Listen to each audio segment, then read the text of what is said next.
What's up, STS Nation, and welcome to another episode of Surviving the Survivor, the podcast that promises to bring you the very best caffeine. I just had coffee. Very best stories in all of true crime. And this is a show so good. Great Scott, it's True Crime Phil.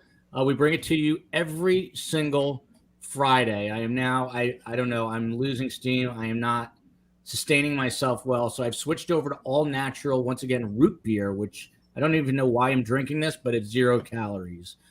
So I am. Anyway, I already digress, but Scott Duffey and I already did an hour-long interview today. We have a new series coming out next week called Surviving My Biggest Case, and Scott Duffey is one of the people who survived his biggest case, and you're going to hear about it next week. But today you're going to hear some other stories. And we're going to start off with, as Detective Fil Waters likes to call him, the evildoer, otherwise known as Brian Kohberger. As you all know, when we discuss this case, like to remember the victims. We've got Ethan Chapin, 20, Madison Mogan, 21, Xana Kernodle, 20, and Kaylee Gonzalez, 21. Let us not forget them in the true crime mix. So there is some big news revolving around Brian Kohberger, and that is a cheek swab was taken from the evildoer, and it was a statistical match to DNA evidence found at the Moscow, Idaho crime scene. Basically, investigators in these court documents revealed that investigators found this K-bar knife sheath on the bed with the bodies of both Madison and Kaylee. The sheath was face down, partially under Madison Mogan's body, and the comforter on the bed, according to the court documents. Now, the DNA evidence on the sheath came from a single source that was male. We'll get into how they figured all this out. Let's start with Scott Duffey this time. Some people say to me, yes, Phil, more questions. You don't let Scott talk as much as Phil. I am very equitable. It's only because... Let me say something about that. It's only because Phil hogs the mic. Go ahead, Phil. You know, we do have equal time on this thing. Here's the issue. I'm loud and Scott's not. That's it. So all those people whining about that, get off of it. Another conflated issue. Okay. I love it. Catch up saying hello. So Scott Duffey, what about the fact that there's this single source DNA that matches reportedly Brian Kohberger? Is it proverbial game over at this point for him? Yeah, it makes it a lot more difficult for him to explain away why his DNA is on the sheath, which happened to be in the in one of the rooms of the house. So we knew from, I suspect, genealogy and other lab work that there was a DNA match that was done in order to obtain, with other evidence, the warrant. But that's enough to get you to a warrant, and then, of course, you have to do a 101. So you get a search warrant, you do a buccal swab, and then you determine for court purposes, because now you're going to have that lab tech and, of course, the person who did the swab, and they'll testify with their expertise that, hey, everything matched up as the warrant said, and the person that is suspected in the family dynamic of Kohberger, well, now we actually swabbed the very one we charged, and that's the same DNA. So it's fantastic. It's DNA is great. It's not everything, but it is absolutely great. It makes it very difficult to explain away why he was there, and then, of course, not just on piece of furniture or something where he could say he had partied there, but on the murder weapons sheath. And very damning. Yeah, that's a good distinction. Scott, I listened to a third of what you said because I'm looking at the pillow over your right shoulder. Is that your dog? So that is Eddie. Eddie is, we turned, after Eddie passed away a year ago, that was our first rescue, and then of course You turned him into a pillow? we had a couple of pillows. Let me tell you something. My wife last night, I can feel this is going to go way off the rails today. Last night, she showed me. I'm going to try to share this on my Instagram at Surviving the Survivor, but it was basically the family's dog that was, for all intents and purposes, it was taxidermied and placed within plexiglass on their coffee table. In a very interesting, it wasn't like rectangular plexiglass, it was like on a weird angle. And I said to myself, what I would give to have Mabel Rose on my dining room table staring at me like that. It was a little eerie though, but this was their actual dog. We talked about dogs last week. Phil had a follow-up. I'm not going to go there. He unless he wants to later on. But by the way, speaking of dogs, where's Nugget, Phil? Nugget is asleep on the couch on a little pillow. Nugget. Let me tell you that other thing we were talking about. Yeah. So the other information is the dog's name was Gus.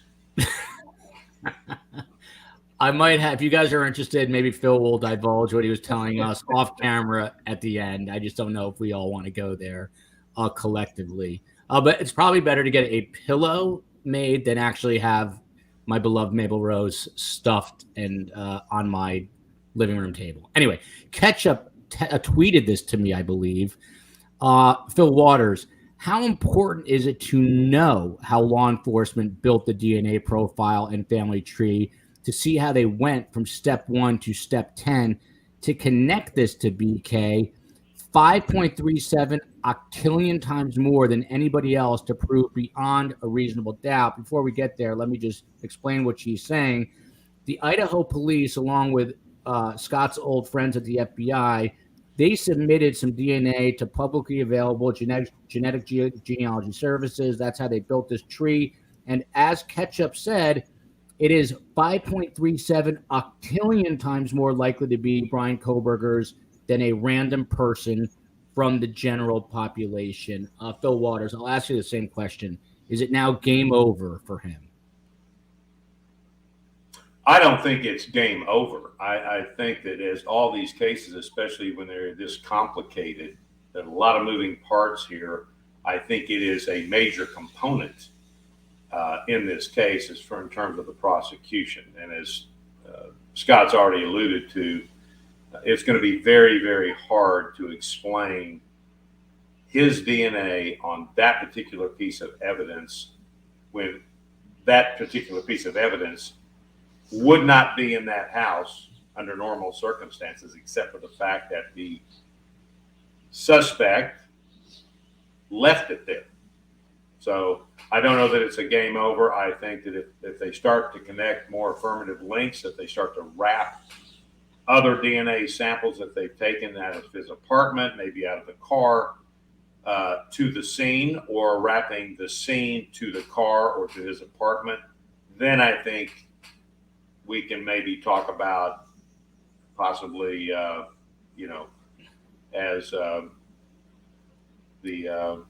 what was his name? Who was the actor in Alien that died? He just recently died 2 or 3 years ago. Bill, what's his name, Joel? I'm blanking. Bill, you put me on the spot. He was in Twister. He was in a bunch of different. He just died, didn't he? Was it Pullman? Is it Pullman? Bill Paxton? Is that Paxton? Maybe that's it. Yeah, Pullman. Well, in that movie, in Alien, when he realized it was done, it was game over, man.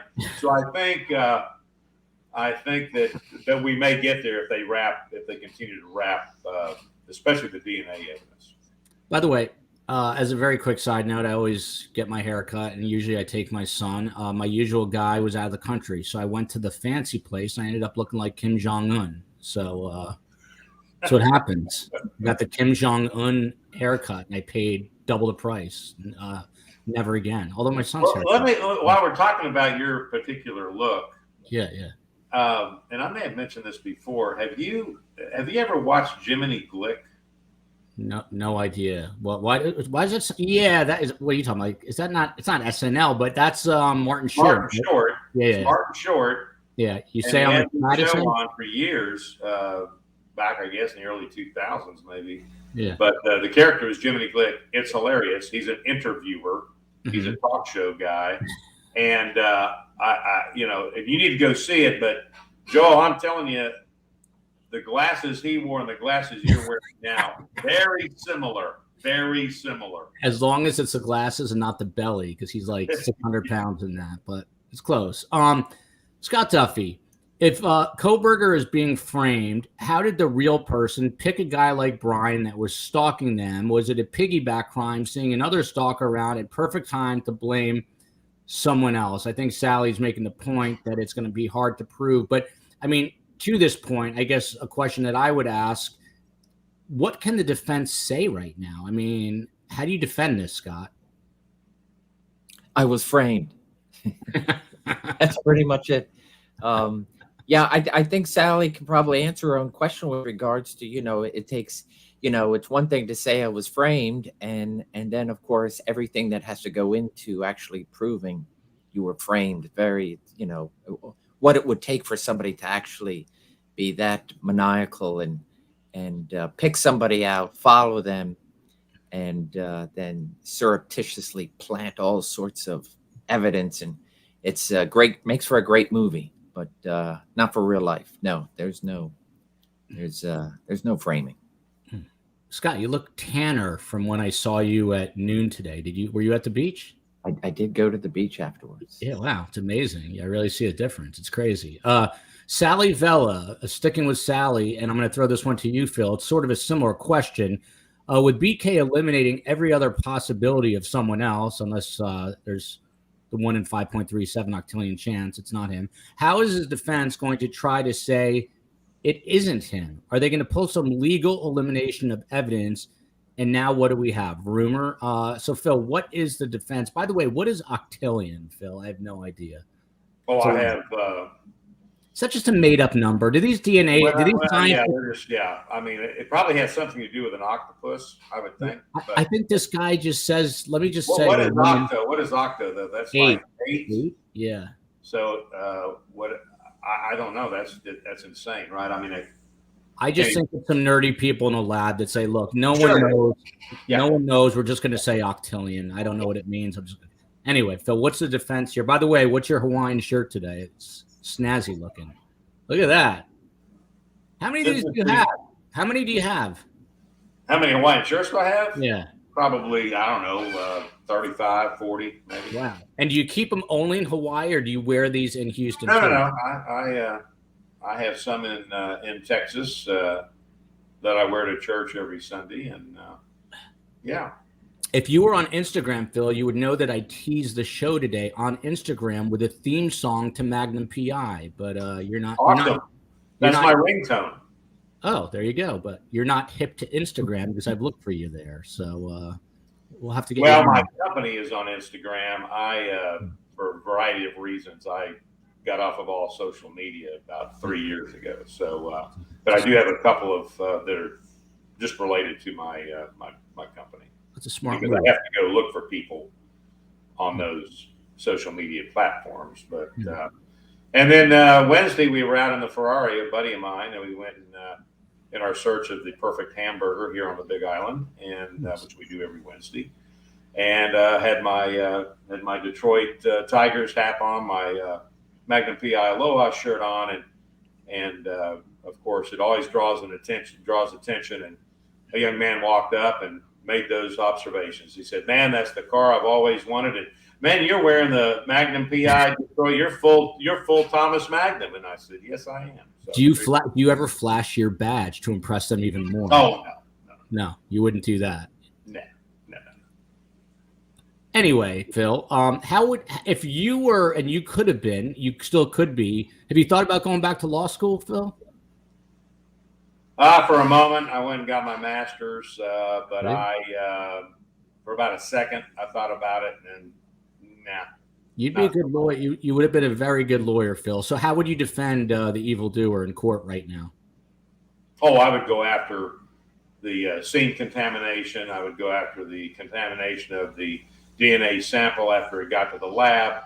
and then when it's being processed in the lab, that there was further contamination. So I think that's the only road they're going to be able to go down. I don't think they're going to be able to get to the conspiracy theory of, yeah, I was framed. Somebody out there had something against the evildoer for some weird reason and went there and slaughtered 4 people to make a point. I don't buy that at all. So I would go after the reliability of the gathering of that evidence, the security of that evidence, and then the process of the evidence itself. So that's what I would go after, the handling of it and so forth and so on. It sounds like an uphill battle. Fil Waters, I'd love you to offer your sentiments here from Trilly Fly.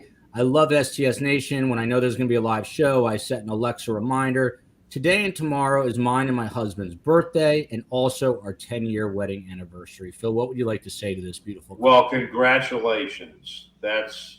I'm always encouraged when I see people that are staying in a marriage, and even though it's a struggle, it ain't easy. And I would hope and pray for them that they would be, as my wife and I, we will be celebrating our 41st wedding anniversary this year. It's beautiful, Phil. What month? December. I will send you a new Ferrari, an old new Ferrari, 1984 Ferrari. I'll send in a different color. It'll be. Well, I'm looking for a 360, so that would be the. Now I know what to look for. I don't know what that means, but I know to look for a yellow one. A yellow one. Okay. Our favorite rapper. This one is from Scott from T-Pain. Scott, why are there so many people who deny DNA evidence and would rather believe Kohberger is being framed instead of facing the scientific facts and just accepting reality for what it is? Before you answer that, Debbie Goodman, who's often on our show, she is a criminology professor here in South Florida. She says DNA does not lie, people lie. This is huge evidence. This is extremely significant for this prosecution in presenting his DNA at this crime scene. I think this individual, Brian Kohberger, as smart as he thought he was, made a colossal mistake. This is the tipping point in this case. Do you agree with her, and how would you answer T-Pain? Yeah, I'm not so sure how many, if it's a lot of people that deny. I think people just they just want to believe that somebody is innocent and not able to commit such horrible crimes, right? And then when you find an individual and the evidence is pretty overwhelming, but then that individual doesn't fit this imagination of what that person should look like. And so, Phil and I have said many shows ago of anyone is capable of murder, and anyone appearing here. It's just your everyday person, your neighbor, your family member, and whatnot. So, you have people have a tendency to put in their mind what the face of evil looks like, or what a monster looks like, and then when somebody who seems to be meek and mild looking, that's charged with such a horrific crime, it shocks people. So thereby you have the obvious of DNA and other compelling evidence that's extremely powerful in the courtroom, etc. And so you just typically will always have your naysayers that will just want to believe something different. But the evidence is powerful. It will, and as long as it's presented right, and like one of the viewers had said, going from step 1 to step 10, that's the job of the prosecution, and they'll get that job done. It's for the right reasons. So. Catherine Regier, happy Aloha Friday from right near Fil Waters. I think she's on Maui, right? I believe she is. She is. And Tali in Israel. Happy Friday, STS. Still recovering from last Friday's show. Hope everyone is caffeinated again. You might go back into post-traumatic stress disorder once Phil, if he so decides to clarify last week's story, but maybe we won't. I don't know. Well, you're the host of the show, Joel. That's in your wheelhouse. Let's see how off the rails we are by the end. Shelley Steer here. Phil, if there's blood in his car or apartment building, then he will be 100% guilty. The DNA is transfer DNA. Transfer DNA is so different to actual DNA. Is this true? Is this accurate? Do you agree? You talking to me or Scott? I'm talking to you, Fil Waters. Talking to me. Well, I'm not really. I don't know what we're talking. I'm not really clear what the question here is. I guess he's referring to transfer. She's referring to transfer DNA as the. Yeah, I guess if they're transferred to the car. Yeah. Or if he brought it from the car into the house, if there's a way to link that, is it? So I'm not sure what this is different than to actual DNA. I don't know what that's supposed to mean, but the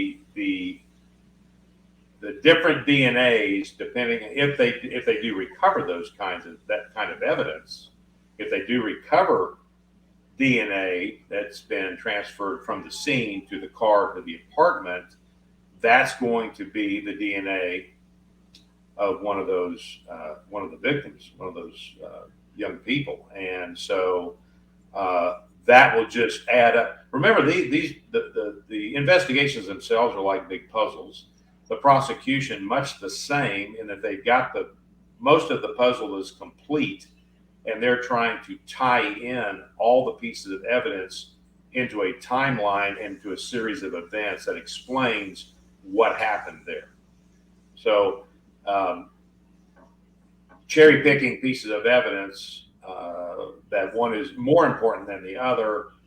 In a case, in the homicide cases that I work, all those components were important. So any affirmative link you have, and then it's up to the prosecutor to be able to put that all together in one big package that they can explain to the jury in terms that they can understand without getting off into the weeds like they did in the O.J. Simpson trial. Oh my gosh. They sat there with Barry Scheck on the stand talking about DNA until your eyes were bleeding. Mm-hmm. So, and that just went for a lot of confusion. So it's the KISS principle on cases like this. Keep it simple, stupid.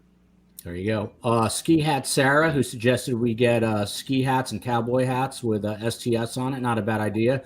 She reminds us the clock is ticking here. The prosecution has 31 days to decide if they're pursuing the death penalty. Scott Duffey, is this undoubtedly going to be a death penalty case? Do you see it going any other way?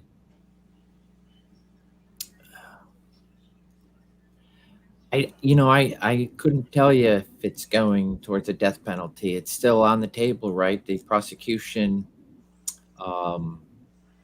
Absolutely, I can see the prosecution making it a death penalty case, and then kind of force the hand of the defense to decide what they're going to do: either go to trial and roll the dice, or seek some sort of plea in a lesser sentence, which of course would be life sentence. So it's a tool that Idaho has. I could see them using it in this case, but I don't know enough from Idaho prosecutions of how many capital cases they've actually taken it off the table or pursued it. I just don't have the knowledge of Idaho's prosecutions. Shout out to Marina in the south of Spain, and Trilly Fly is back. Fil Waters, I think I know the answer to this. Hello from Washington State. How far away from the county where the trial is can they summon jurors? They'll probably only be from Idaho, right? This is going to happen in Latah County. So do they have to, in fact, pick all their jurors from Latah County, Fil Waters?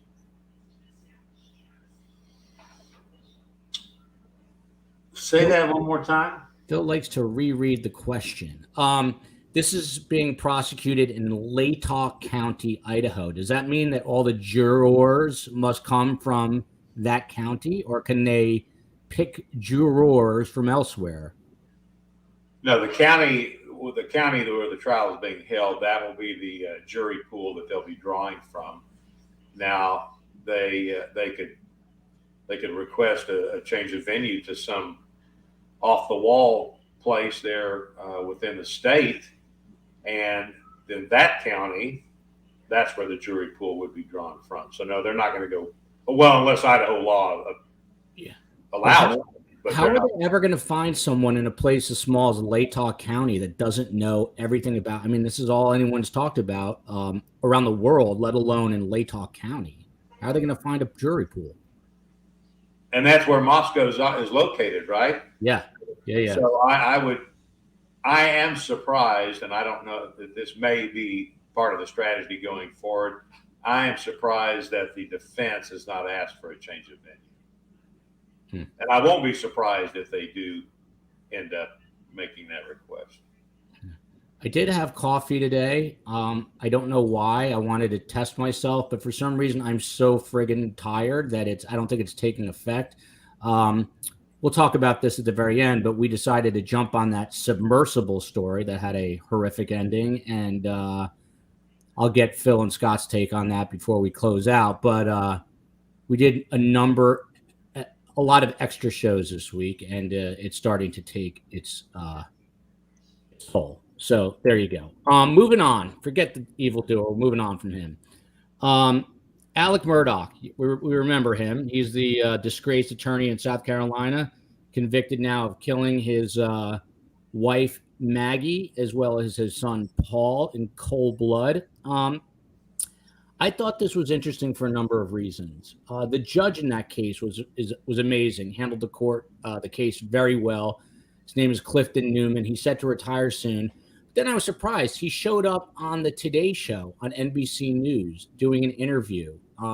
Scott Duffey, he said, I felt sorry for him. I felt that he was just in a position where where if there's a hole that he could go into, he would dive into that hole and keep going to the lowest depths. My question is, I don't want to call this guy out, but what are your thoughts on a judge and one who received a lot of critical acclaim in a good way for the way he handled this case to then go on television to talk about it? Does that take away some of his credibility, in your opinion? No, I don't think it takes away his credit. Actually, in my mind, it shows how professional he was to follow the rules of evidence, to allow the trial in every which way to go the way it did, holding back all personal thoughts and whatnot. Remember, this was a high-profile lawyer who both was a solicitor, family history of prosecution, as well as defense. So you're talking pretty much a judge is talking about a colleague, right? And so it's not just somebody who went and did these horrible crimes. Trial takes place under story. So you have a tremendous amount of personal looking at the trial, watching the trial unfold. The evidence is says what it says, and thereby a guilty verdict. And so you have a judge now who's kind of relinquishing all this built-up opinions and whatnot, and so thereby he's just saying, "Hey, it's a fall from grace that this individual." Because I did see parts of that interview where he said if he had Murdoch, talking about Murdoch, if he had the chance, he didn't think he would go down that road.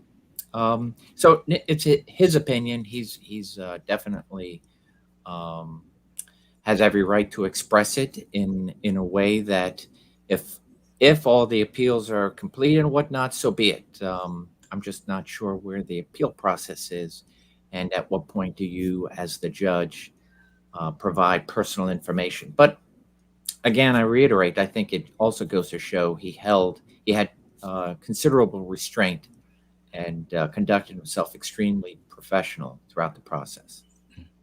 Lest you think we are not global, all you have to do is read Shanti's comment. Finally got you guys live. A big fan from India, and indeed the best guest always. Very happy to have India in the house. This comment terrifies me, and I'll tell you why. Marina in the south of Spain, is it me, or does Joel sound a little muffled today? Every single episode when I get done, my wife loves to say two things to me, the chief technical officer. Anytime I have a technical issue, like with my iPhone, she says, it's your settings. And it drives me insane. You know how Phil says any normal human can snap under any condition? If I ever do, it'll be because of that comment. It's your settings, because I don't ever even know what that means. And comment number 2 is your audio was a little hollow or your audio was a little echoey. And she will read this comment and then she will echo Marina's sentiments. So the good news is one of these centuries, I am moving into a studio, and hopefully it will be much sooner than later. And we've got a great mic there. Aloha, what a great name for someone from Hawaii, says Aloha Friday from Hawaii. Aloha. Fil Waters, by the way, have you ever had long hair? So I'm noticing your locks are growing out. I think you'd look awesome as kind of more of a surfer dude, especially being in Hawaii. Maybe go with like the Big Lebowski look. What do you think? Well, I forget who it was that used to refer to me as the Big Lebowski. As the character in it, right? The dude. The dude, yeah. And Jeff Bridges, yeah. And so when I am in Hawaii, the hair does go a little bit longer. Of course, when I was a kid and growing up in the 70s, my hair was always at the chagrin of my father. Was not happy about it. But and then when I worked undercover narcotics, I mean, I had a ponytail, and those were the days of Vanilla Ice. I had lightning bolts shaved into the side of my head, and I had 2 earrings and beard. And you got to send photos of that. I need photos of that. Oh yeah, I've got documentation of that. Yeah. So you were undercover narcotics. You were, yeah. Wow, look at that. Vanilla. Bought a lot of dope. Sold a lot of dope. Wow. Yes, I did. Very interesting. This is a question I ask myself every day, and especially to my mother. Why are people so hard on Joel? I don't know. I guess I'm an easy target. Fil Waters, moving on here. Judge Clifton Newman on the Today Show went on to say about Alec Murdoch, I cannot imagine him having a peaceful night knowing what he did. I'm sure if he had an opportunity to do it over again, he'd never do it. Do you agree with Judge Newman? And what are your thoughts about a high-profile judge going on television to talk about a case? Well, to answer the last question first, I don't see that there's any problem with that. He is about to retire. He's on the downhill side of things, and I'll tell you what, his measured and thoughtful responses during the trial to the motions and the objections, and then his showing some mercy. I know he says he felt sorry for him, but I would use the term as being merciful. And I think that's what came across clearly to me. And I think he would, if I were to go to the dictionary and look up a picture for a judge, that's the man that I think I would see. I mean, I was just really impressed with the way he served in that capacity. I thought he was there was no question about his integrity, his objectivity, and remember, in the system that we have, it's always a balance of justice and mercy. And if justice is what we deserve, mercy is what we need. And I think that judge in that case was the perfect example of those two characteristics of the system. Well said. Sharp tack with a little sarcasm in Kohberger's voice. So you're saying there's a chance. Adam Bluefire, the true crime trio titans. That would be the duo. I am no true crime titan. I just talk to guys that know what they're talking about. And I talk about nonsense usually. Tiffany H. People whine about everything. I never whine. I'm just happy they're here to educate us and provide their opinion. Once again, we are global in the UK. Chelsea, invoking a philism. They get their panties jumbled, I think. And to which Kitty responds, I think it is panties in a wad. And to which Chelsea goes, that's it, panties in a wad. So Phil has rubbed off on everyone. As I like to say, we are the future. We are in New Zealand, where it is tomorrow. And look at this, Melbourne, Australia. I'm always amazed on Fridays. We really get the global turnout. It's kind of crazy. Okay. Do you get the same kind of response with your other? No, not as international, but we go a little later usually. So that could be why. This is an excellent question, by the way. Scott Duffey, care to answer? What if an alien planted the sheath? Any comment, Scott? It's another defense. It's it will be interesting to see what the defense is. But Bigfoot,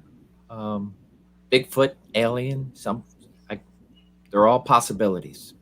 By the way, I don't even know if I should tease this, but I'm not going to say his name. You guys can figure it out. He's been on my show before. He's an world evidence specialist, and he was asked to do something about that home in Las Vegas where they reported aliens, and his reconstruction of the scene, somehow he believes that what they are saying is absolutely true. And he has an animation and a way to prove it, and I'm going to get him on to discuss that once I am back in a week. So maybe it's not such a crazy defense after all. Man, imagine if he was really being framed by aliens and we were all joking about it. Imagine that. So if you guys are all having a good Friday and just easing into the weekend, next series of stories are going to depress you beyond belief. And you might not want to continue the weekend. You might wish it was Monday. But anyway, here we go. Into depression. I'm warning you right now. 5-year-old Harmony Montgomery. You know her, Fil Waters? Harmony Montgomery. Surprised that. So she is a 5-year-old girl from New Hampshire. The family was living in their Chrysler Sebring for about 10 days. And then this young girl went missing for quite a while. Well, is this the one that doesn't get reported missing for like 2 years? Yeah. Yeah. I don't know the exact amount of time. I have it down here. We'll get to it. But so an affidavit was unsealed that reveals a lot of information. Her father is a guy named Adam Montgomery. A horrendous human being. And in this document, it shows that he got upset and he struck his daughter in the face and head with a closed fist. And why did he do this?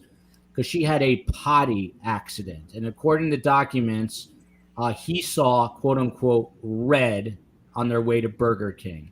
This goes back to December 7th, 2019. So while still driving, Fil Waters, this 32-year-old father turns around in his seat and delivers, and this is a quote from the affidavit, sets of 3 to 4 blows with a closed fist to this adorable little girl wearing glasses, cute as can be.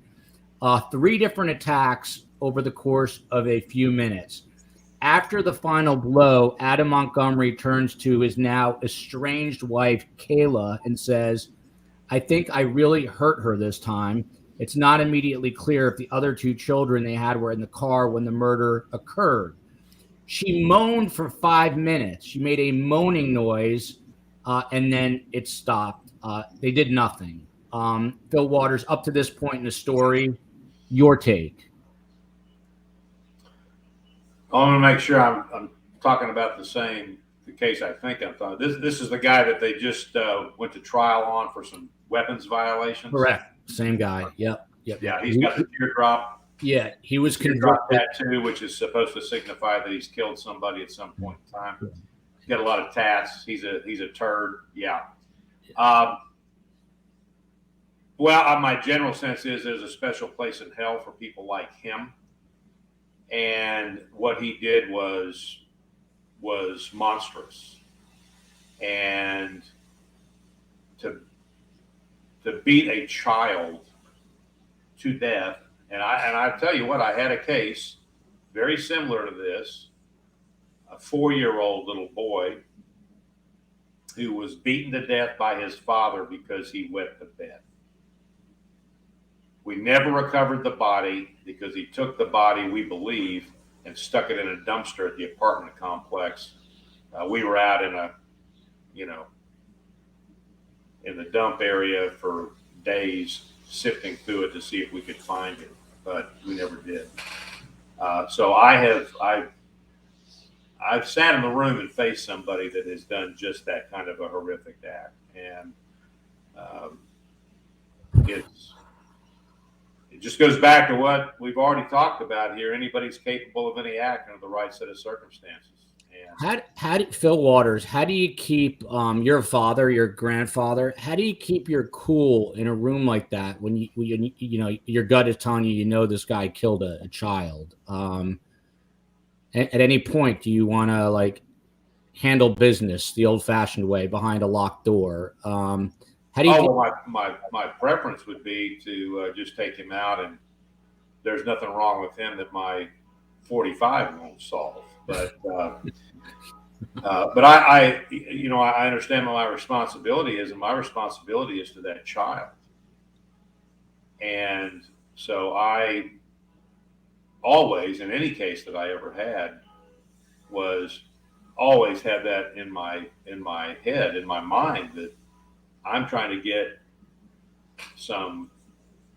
a measure of justice for this victim, and with that, bring about some peace for the families and the friends that were affected by it. So but I can tell you, it's a little different.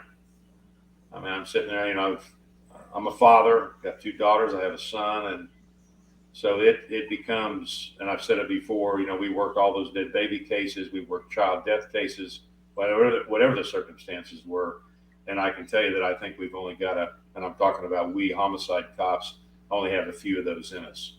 But it's something you have to, because you have to realize that when I walked into that interview room, I realized I'm walking into darkness, whatever the circumstances were, and I'm bringing the light into the darkness. And what was the reason this particular person told you that he did it? Did he have a reason?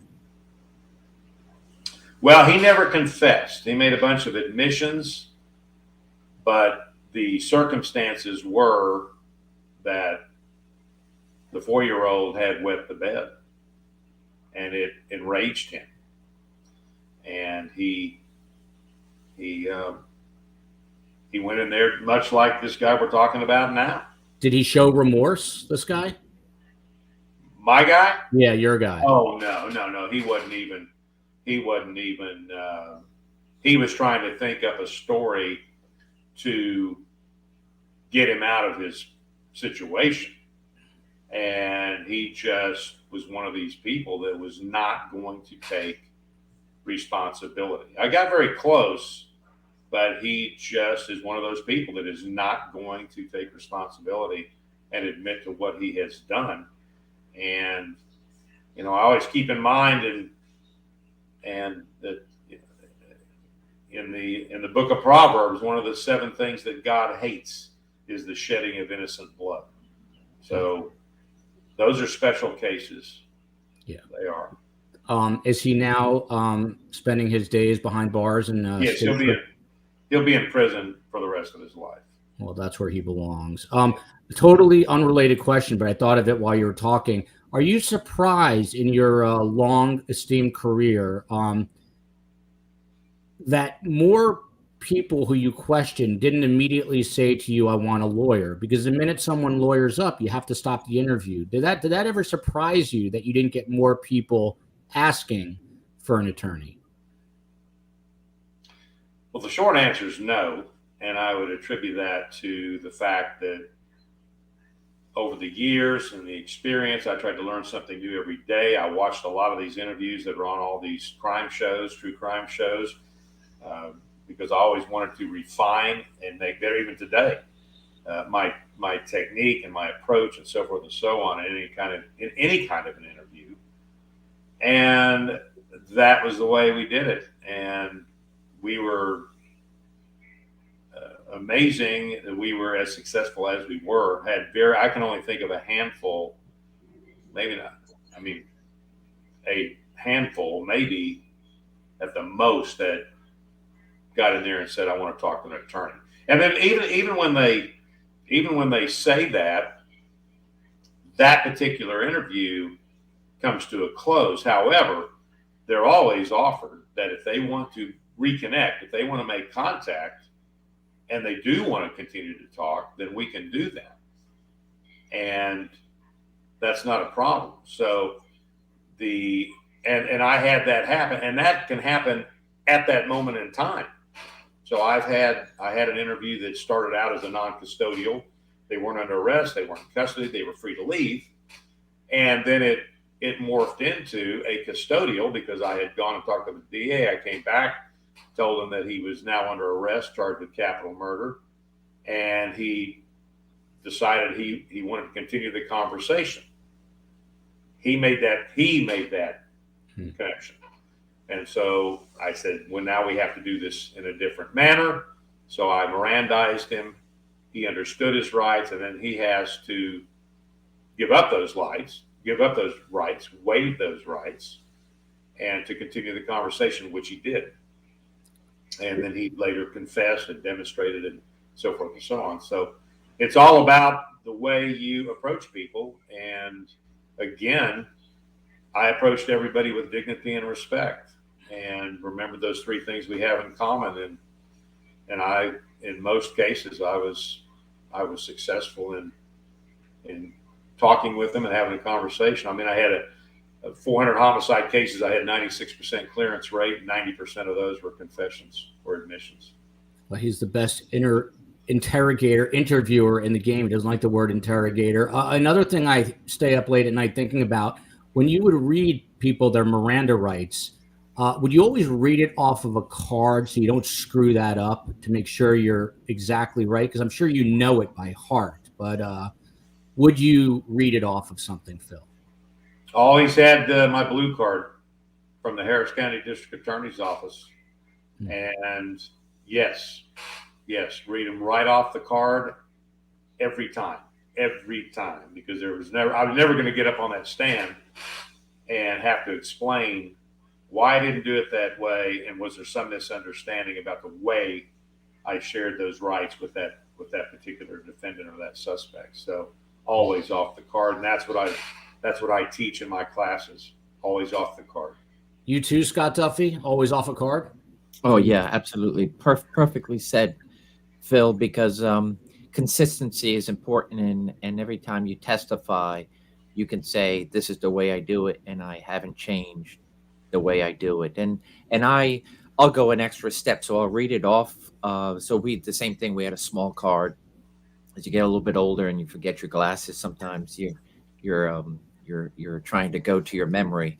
But I would then give it back to the defendant and say, read them back to me, and initial for each one. So it's almost a little bit redundant, but from early on in my career, good defense attorneys who defend well, and when they defend well and you realize you screwed up, then you get better at what you do. And so I said, okay, I got to make sure that I don't fail another one. And so I went overboard. So that way, when a defense attorney is saying you didn't do something, you're like, no, I did. And I went over, even so, like over the top, to make sure that they understood their rights and what that meant. They can remain silent. They can ask me to go away. They can say, I don't want to speak to you. I want an attorney. But when you have that reading off the card and then doing those extra steps, then it's done. You push it aside. They've waived their right, and now a conversation takes place. So yeah, absolutely read off the card. Scott, did I hear you right? Did you say that you made the people you were arresting read it back? I've never heard that in my life. Yeah. Really? So they would say, I have the right to remain silent?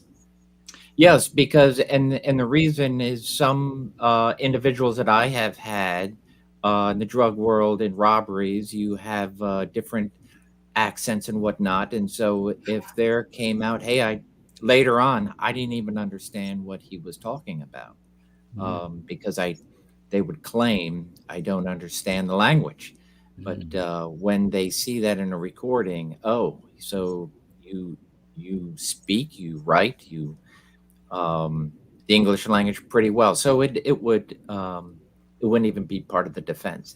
You move on, because that would be early on, is to try to get a confession thrown out, a statement thrown out, or something that is useful in court by showing that the officer did something that the officer hadn't done before, and thereby try to get it thrown out on a technicality. But when you go by the book, it's very difficult. Very interesting. You learn something new every day. You really do. Kitty says, Phil, this does not bode well for us. Joel, we've got to move this around. Nuggets, nap time. That part's okay. The next comment, Gus, exclamation mark, exclamation mark, exclamation mark, followed by, we want to go there. So we'll have to see. Going to leave everyone hanging now that they know that Gus is the dog's name. Marina is whining about my audio today, which is fine. As long as my wife doesn't, I don't care. You can whine. Here. I apologize. Look, Phil says I sound all right. So Scott Duffey, this Harmony Montgomery is horrible. So when the family finally realizes that she's not breathing, when you Google this girl, she's straight out of Central Cast. Cute little girl, pigtails, glasses kind of sliding off her nose, 5 years old. He puts her body that's now lifeless into a black and red Under Armour duffel bag. This is all according to the affidavit. It took 2 years for authorities to even learn that she was missing. Eventually, they found a pattern of abuse. Last October, the dad, he was arrested, as we said, and charged with second-degree murder in connection with her death, but he was also convicted of another unrelated crime having to do with firearms charges. So the ex-wife, now he has two, the biological mother, the estranged wife, she broke the case wide open. She took a plea deal related to 6 firearms-related charges and basically turned on the biological father, said that they lived a life of chaos surrounded by drugs and guns leading up to her death. Let us stop right there. But what's the matter with people, Scott? I mean, life is stressful, right? I mean, it's stressful for everyone. This guy's got 3 kids. They're living out of a car. At some point, should this guy have thought about, fostering his daughter at least, or doing, if why don't people react rationally is my overarching question. Is this a 30-second answer? 15 seconds. It's people do horrible things, right? We keep saying it over and over, and every new case, it seems to be more horrible or just another face on equally horrible crime. And here you have a father who's supposed to be the absolute protector of that child against the world, against anything that could even jeopardize the happiness, safety of that child, right? And in the car, in front of other family members, right? For this father to have raised a fist, much less anything else, and then to execute that horrible plan to this child. He did not see his child. He did not. You could say so many different things. Loving, lacking in every aspect, and so I can see with other crimes being committed in the guns, and they obviously, I would even guess that law enforcement had to find other crimes in order to get the wife to talk and so forth, and ultimately get to where they were going with the murder of the child. But yeah, it's just there's no word to describe, and that a child whose ultimate love for the father, and then all of a sudden that's the last thing for her to be seeing on this earth, is to be taken out by the very one who helped in creating her and loving her, and then did the absolute opposite. Just no word to describe. I think that's probably the most despicable act that there is, among many. But Phil, I have to interrupt. What is going on with Nugget? Why is she so worked up all of a sudden? Well, hang on just a second. I'm going to have to take a break here. Don't do anything we wouldn't do, Phil. Remember, stay calm. Stay calm. The law applies to you. Captain Regier says, not sure about taxiderming dogs, jewelry made of ashes, or a nice portrait, maybe. I do have a beautiful portrait I just put up, so there's that. Super appreciate this. This is a super sticker. Love listening to these three guys on a Friday. We love to be here. Bill Paxton. I guess it was Bill Paxton that died, although I'm not sure.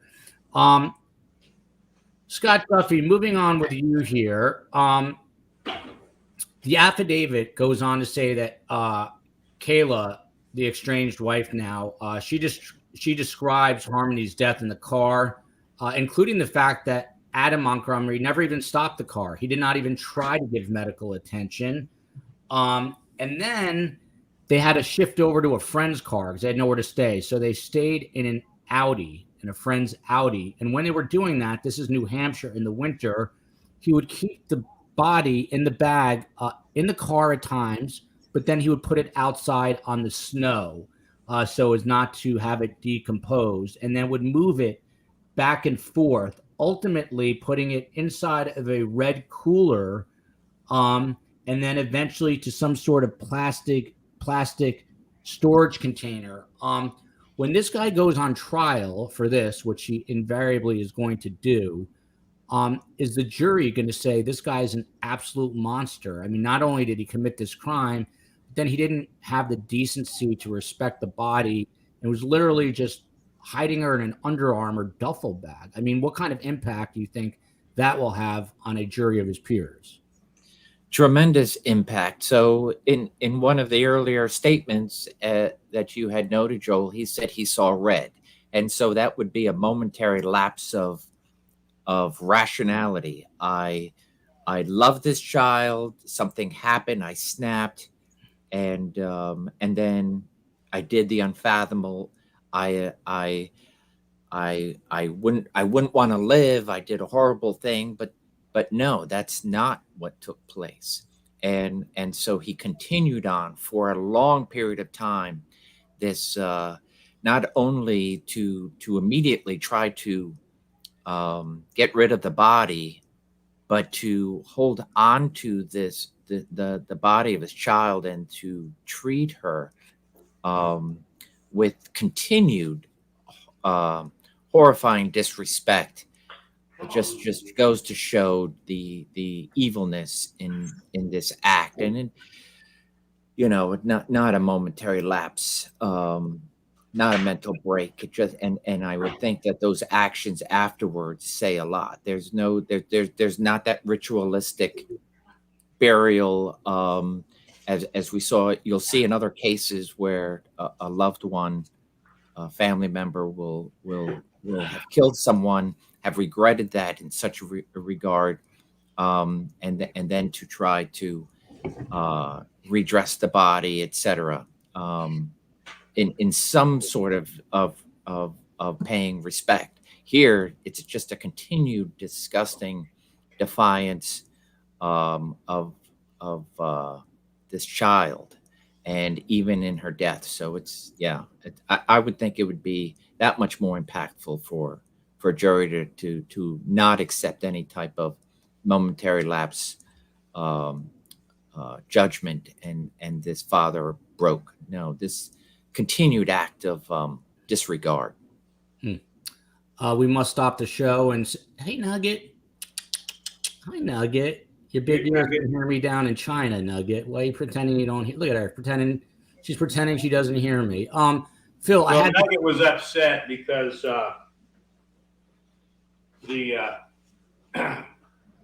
one of the guys that comes and fills up the water for the horses and my bull, he got in the gate, but his vehicle's not heavy enough to open the gate. So he was backing back and forth. Nugget didn't like that, so Nugget came alert. And did you say a bull? You have a bull? Yes, I have a white Hereford bull. That's I didn't even know. Browning, like the Browning firearms. Yeah. Wow. Browning. By the way, while that was all going on, this is the vision I had in my head, or the thought. Someone breaks into Fil Waters' home, most respected detective in America. Nugget alerts him to the break-in. Phil takes out his .45, which is on his hip right now, takes this guy out. It's all caught on Surviving the Survivor Live. Podcast immediately propels to #1, overtake Joe Rogan. That was the thought I had, but call me a narcissist, I guess. I don't know. Look at this. Hello from Sweet Home, Alabama, followed by the most interesting man in the world, 2.0, sensory combustion. And look at this. Back to Octillion, 27 zeros, but then the original Alexa says it's 10 to the 27th power. That's different than 27 zeros, because this person says 27 zeros. In any case, it's a big number. That's all I can tell you. Phil, you missed part of this, but back to this. So Harmony Montgomery's body, sadly, to this day, has never been found. Her final resting place, according to affidavit, which is not any longer her final resting place because they checked and it wasn't there, was a freezer at the Portland Pie Company, which is just a horrific thought. Police were first made aware of her disappearance in December 2021. She went missing in 2019. That's when her biological mother, Crystal Sorey, reported that her daughter was missing. She hadn't seen her at that point in over 6 months. But is there blame to go around here for everyone, Phil, including the mother? I mean, these are your children. Shouldn't someone have flagged authorities sooner than 2 years before she went missing? Well, that's the big mystery here, right? Mm-hmm. She's gone and nobody really does anything or says anything. I don't know if that has something to do with perhaps the area in which they live. Sparsely populated or rural. I mean, I don't know what the I've read about this case and I've commented on it on another show. But yeah, so that was the big mystery that I've always asked is why does this thing go unanswered for all that time? And so that's a weird deal going on there. I think correct me if I'm wrong, is the mother charged by omission, I think, in this case? The now estranged mother, not the biological mother, his estranged wife was charged. Whoever the person was in this thing, I think they've been charged with by omission, kind of a deal, child abuse by omission. Very important question here. Does Phil from Chelsea iron his Hawaiian shirts? Do you iron anything, Phil? I do, and yes. And look at this. I take issue with this. Phil is too old for law school. First of all, FIL. You're never too old. I had an Aunt Simi, SIMI.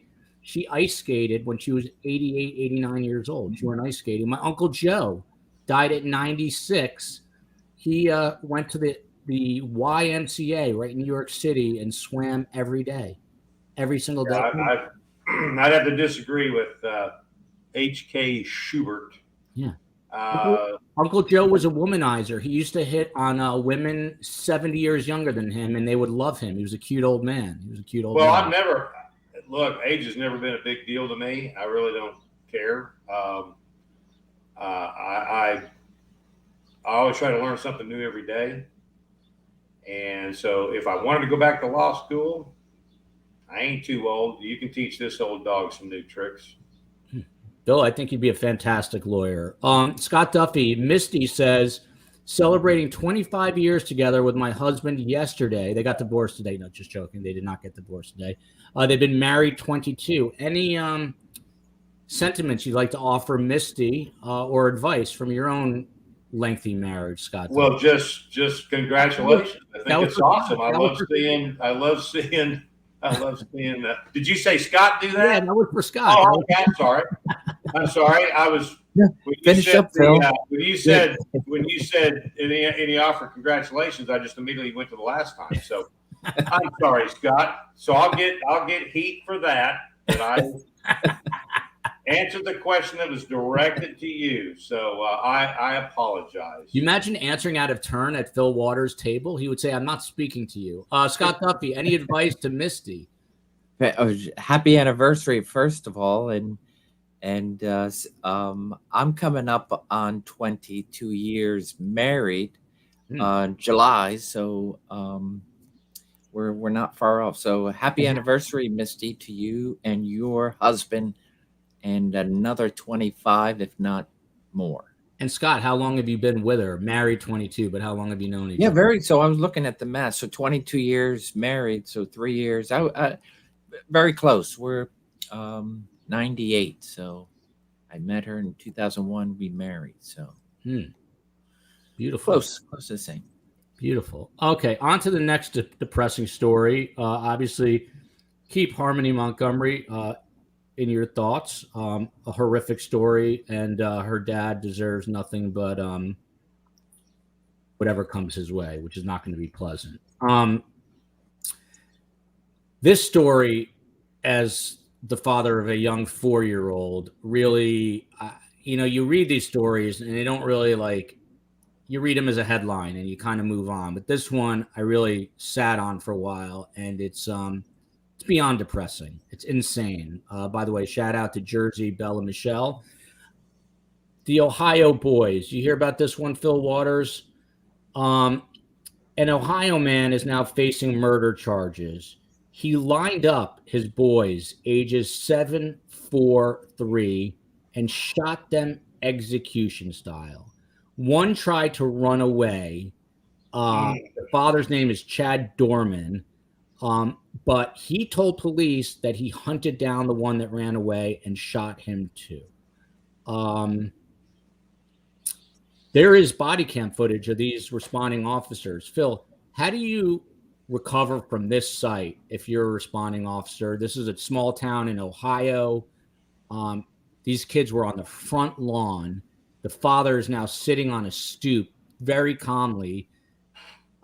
Forget the family for a moment, but if you're a police officer responding to this and you've got children, how do you ever recover from seeing this? Well, you know how I do it, but I do know of some cops that have not, and so I go back to the Andrea Yates story and the officers that responded to that, and the detectives that walked in there and saw 5 beautiful children lined up in a row on a bed, killed by their mother. And I walked into a scene where a fired Houston police officer, ex-Houston police officer, had shot his 5-year-old in the back with a shotgun while he took a nap, and then drowned his 1.5-year-old in the bathtub. So I can just tell you that being in those scenes, at least I'll speak for myself, you go into that, you compartmentalize this stuff, what you're seeing, and know that you have a job to do, and get it done.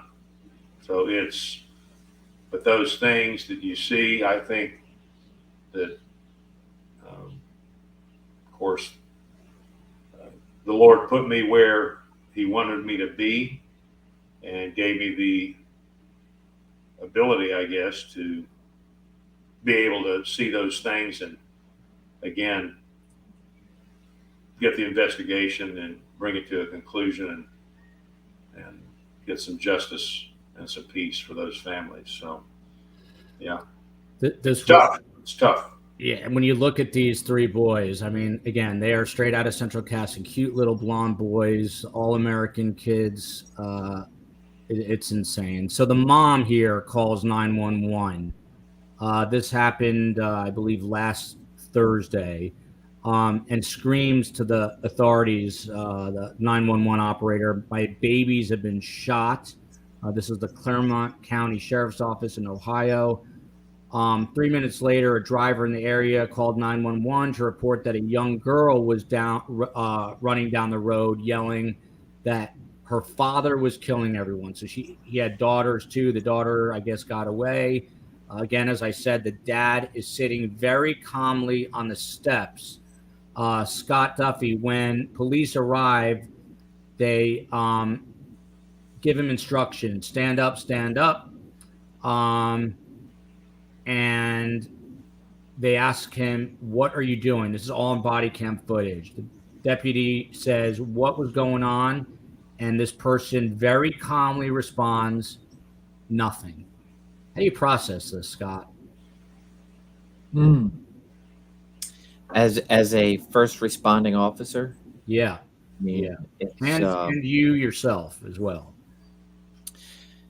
Yeah, and as I see with what Lorna's saying, so many times have we seen again and again, and we've discussed on earlier shows the escalation of domestic violence, and you have one spouse or the other that becomes so unraveled, and then just will do anything in their power to hurt the other spouse, which includes taking away everything imaginable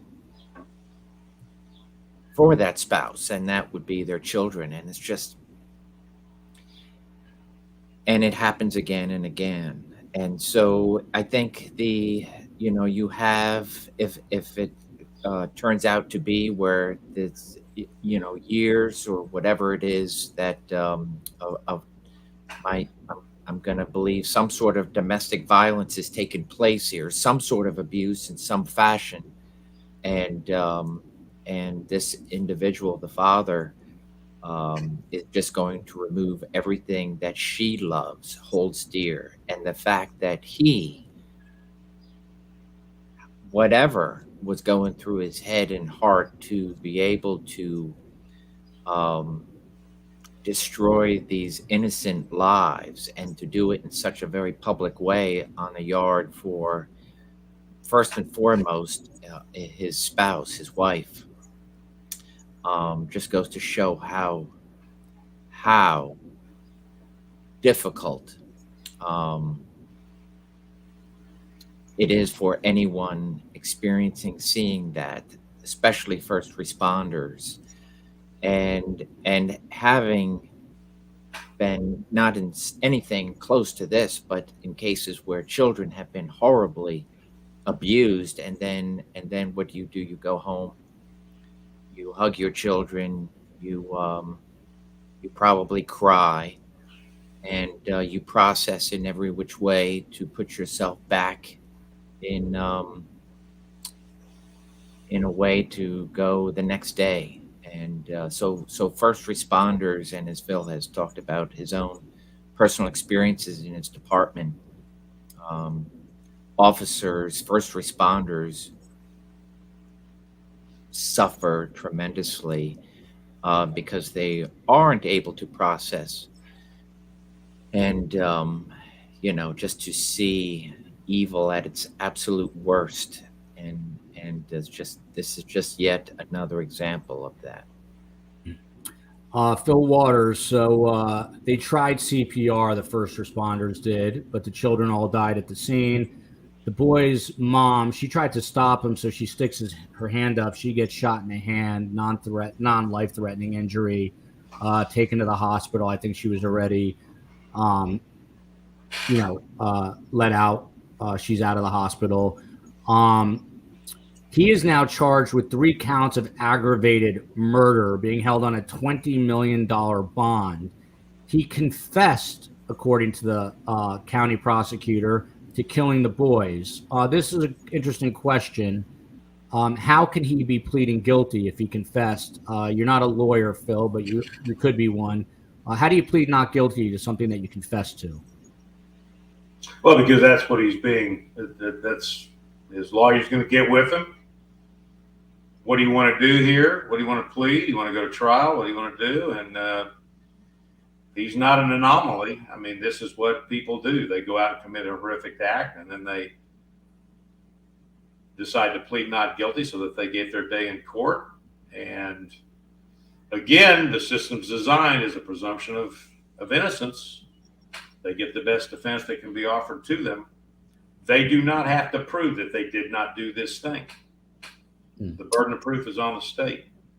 So why not just roll the dice, go in there and see if by some weird occurrence you're found not guilty by a trial, by a jury. So Fil Waters, this is an interesting case in that first responders, you see the bodies on the lawn, on the body, on the body cam footage.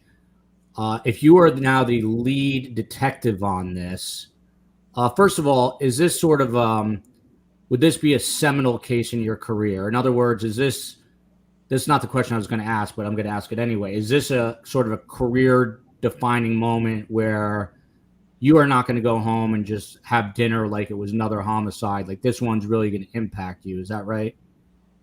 After seeing Yes. this? Okay. My second question to you is, this guy did it. How do you begin your interview with this person?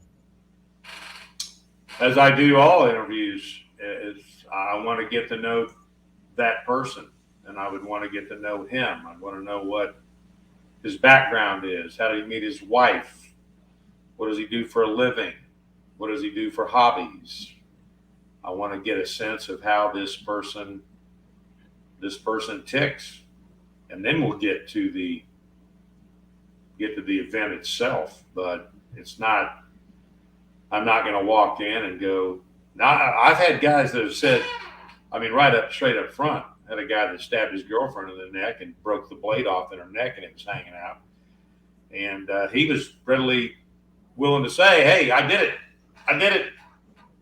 But I still wanted to get him in that interview room, and I want to get it documented. I want him to demonstrate this was a case where Miranda had to be read, because not all interviews require Miranda. So he understood the rights. He waived the rights. We went into the conversation. He later confessed. He ran it all down to me. But I got to know him before we even got into that, because I got to get their anxiety level. They're already pumped up because of what they've done.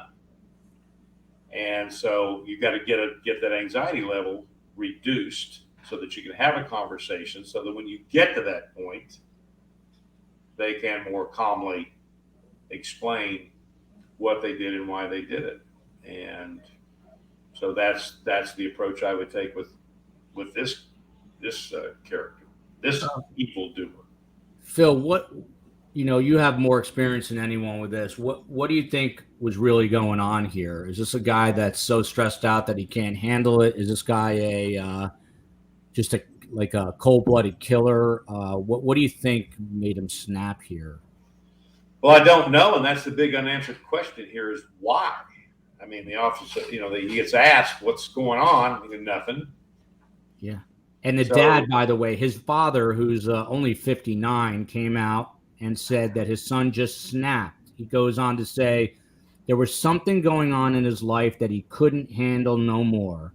I can't talk to him. They aren't letting me talk to him, so I don't have any answers. He probably hid a lot of stuff from me. And then this comment from Jay, Chad's father was saying that he was such a great father, and later said Chad tried to strangle him. Neighbors said he was constantly screaming at people.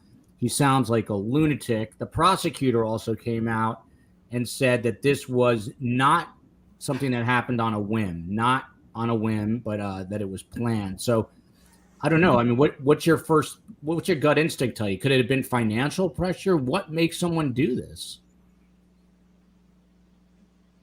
You're asking me again? Yes, sir. I want to make sure. I don't want to. Yes, sir. Step on Scott's communication there. Well, we say it repeatedly. Look, there's evil in the world. And at some point in time, people will, you're either on one side or the other. And again, anybody's capable. So I guess the great unknown here, and it's always in a homicide investigation, is the why, although it does not have to be proven. But that's always the question that we want answered. So the who, what, where, when, how, and all that stuff gets answered.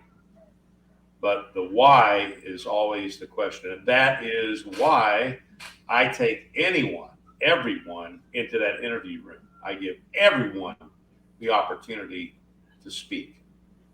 And perhaps at some point, it sounds like from the father, this was something was building up in him. Something was going wrong somewhere in his life. And this evil manifested itself into this act. So I don't know. I mean, unless he articulates at some point in time, this is why he did it. I can just tell you that this is just another example of the world that we live in, and not only the events that are happening here, but this is an example of the spiritual warfare that's going on all around us. So it's hard to explain. It sure is. It's Mimi says he had the gun laying on the porch beside him. That is true. Sarah Adams makes an interesting observation. He wanted an audience. There could definitely be something to that. Scott Duffey, on June 11th, just, I don't know, what is that, a week ago? And this happened last week, 2 weeks ago. He was posting pictures on social media where the world is a beautiful, perfect place on Instagram. He was smiling with these same three boys who he just executed. And the grandmother commented, "Grandma loves this picture." Another person said, "Nice crew there." What does that say to a person's state of mind? I mean, we don't know what he was thinking in that photo, but Fil Waters has said that, people can kind of switch gears on a dime. Do you believe something made him snap? What's your best guess as to why a father would ever do this to the three kids? I wouldn't say, at least in this case, from what is being said, that he just snapped. And like many other, so a broader picture of these type of homicides or these types of very public acts of violence, there is what we call leakage. You tell somebody on social media, you tell a friend, you make a veiled threat, you write something down, somebody knows about it, and then all of a sudden something happens, and then you go backwards and trace the steps and say, oh, what if we picked up on that, or what if we picked up on that?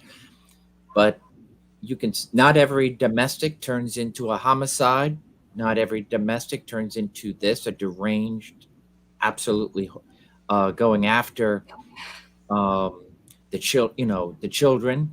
Because think about it, he had the forethought to shoot his children. Having now, and there will be times when somebody fantasizes about a crime to the point that they decide they're going to execute that plan, and then execute that plan and are shaken. Oh my gosh, what'd I do?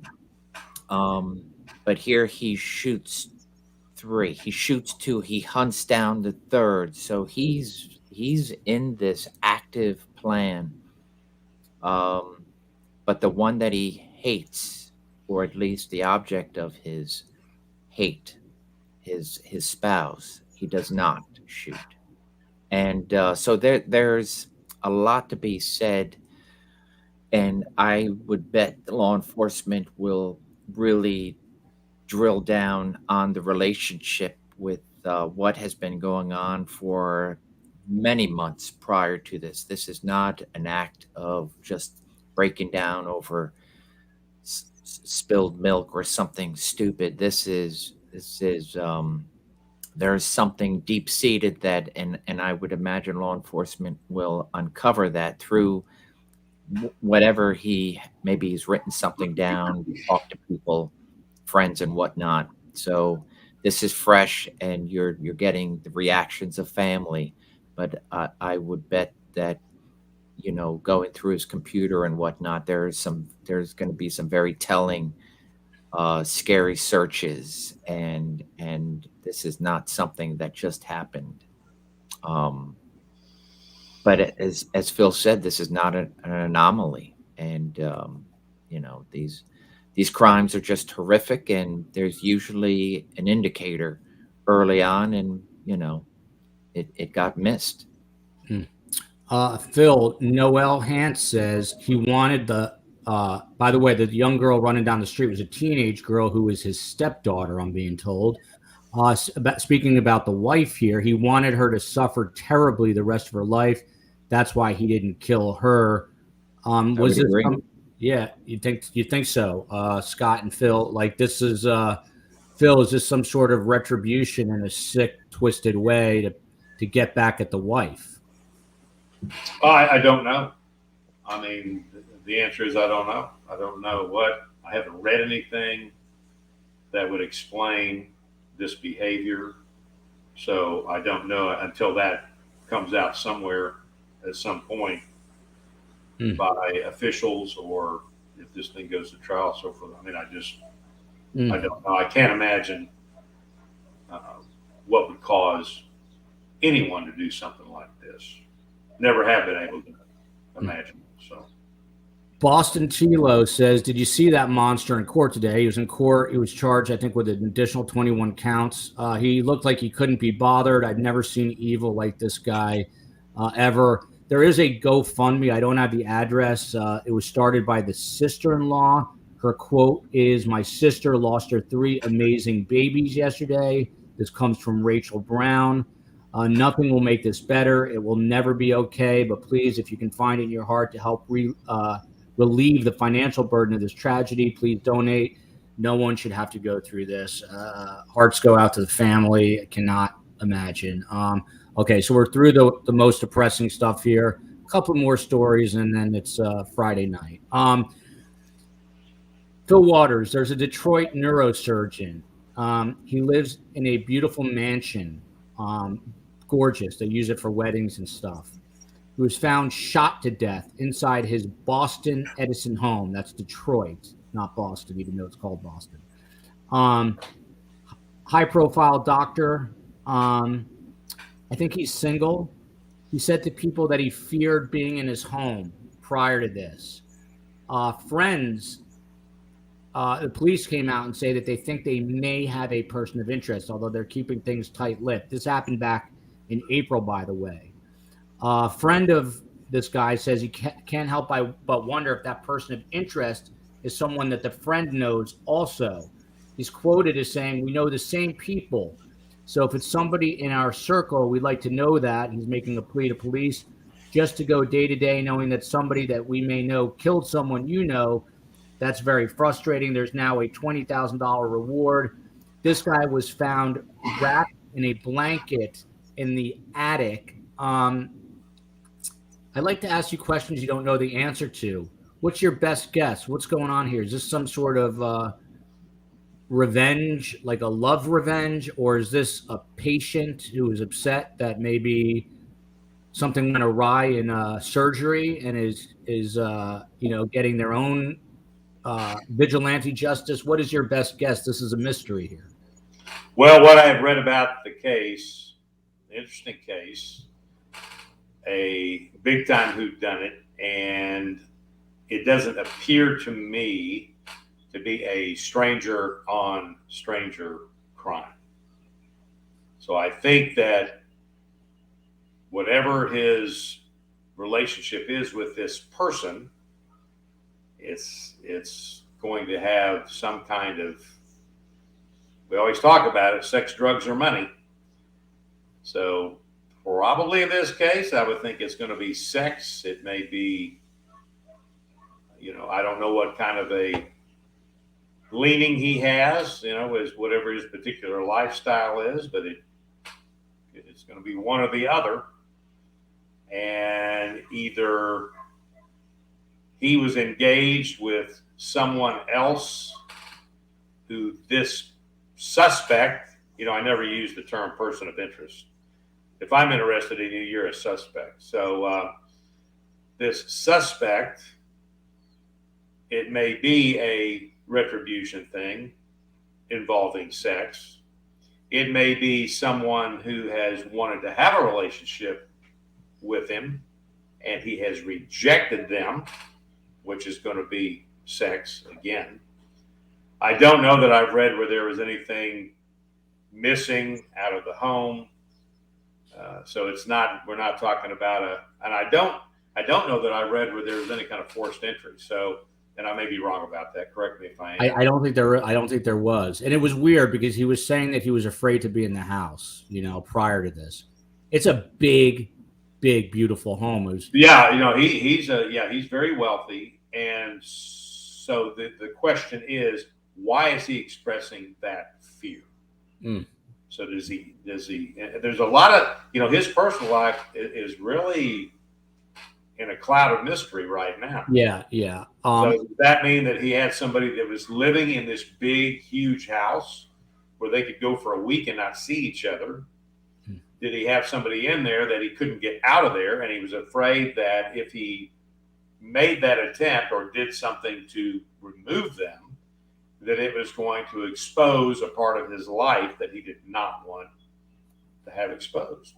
So there's a lot of stuff going on here. And if he expressed that fear, my take is that this is somebody, it's a very personal thing. And they did what they did and tried to hide the body, and then they left. So they've got to find out, was there anybody staying in that house? Who are the people closely associated with him, either family or in a romantic way, that kind of thing. Friends. It may be somebody who's involved in the profession that was jealous. I mean, there's a whole lot of possibilities here, but I'm going to tell you, it's likely going to revolve around sex. Scott Duffey, he says sex. Do you think right now police have their man or woman and they're just staying tight-lipped as they do surveillance or investigate? Because to me, it sounds like they have an idea of who it might be. Yeah, so not familiar with this case. What was it disclosed what the manner of death was? It was a single gunshot, I believe, to the head. Yeah. Execution. Yeah. Okay. Yeah. So right, not a random act, not a. I totally agree with not a stranger, a break-in. They're not going to be worried about putting the body in a blanket and then it was in the attic. The body was found. Attic, rolled in a carpet in the attic. Yeah. So somebody who did a half job of trying to figure out, okay, what do I do and how do I clean this up and then just fleeing the scene. So I would agree they have a very small pool, if not just one suspect in mind, and are doing, they have to put a case together. And so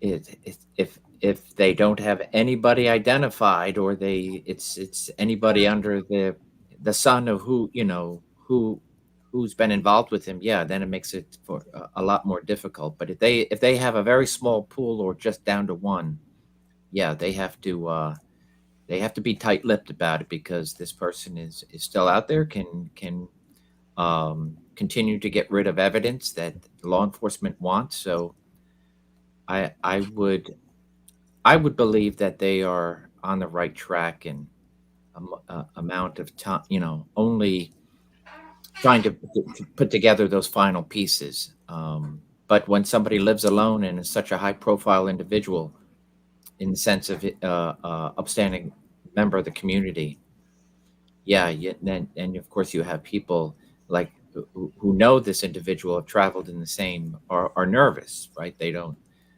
know what the motive is, and so there's a stir, there's a cause for concern. Is there an indication of where in the house he was shot? I do not know that. That I do not know. I just know that he was found in the attic, rolled in this. Yeah, they may be keeping that as one of those things that they're going to keep close to the vest. But so that would be my curiosity: where in the house was he shot? The single shot. Does it say whether it was the back of the head, front, or does it? I believe it was the back or side of the head. So that would indicate what an execution. I would think they're not going to reveal the caliber of the weapon. Was the weapon left in the home? Did they take it with him? Did he have weapons? I mean, there's a whole lot of stuff going on. Oh, this is interesting. I missed this part. There was a person of interest who was in custody for a short time and later released. What does that mean? Does that mean they didn't have enough on him, or will that guy circle back as a suspect once again, Phil? Well, it's a suspect that he's a suspect. Person of interest is anyway. But so they brought him in. This may be a person who is living in that home. And that's why they brought him in. They interviewed that person. That person did not have enough, if that's the person who did it, they did not have enough probable cause to even issue an arrest warrant for that person. So they interviewed him, and if that person did not, let's assume for the sake of this discussion that they did it, and that person did not offer a confession or an admission of any kind that would lead to charges being filed. Probable cause. That's all they need is probable cause. And that's what it sounds like to me, that they just didn't have enough information to charge that person, or it ain't the right person. Fil Waters, what if you're the lead investigator, this is your guy, but you don't have enough? How much is that eating away at you? And what are you doing? Like, how are you, as a detective, you're responsible for getting justice. This is the guy. We're talking hypothetically now.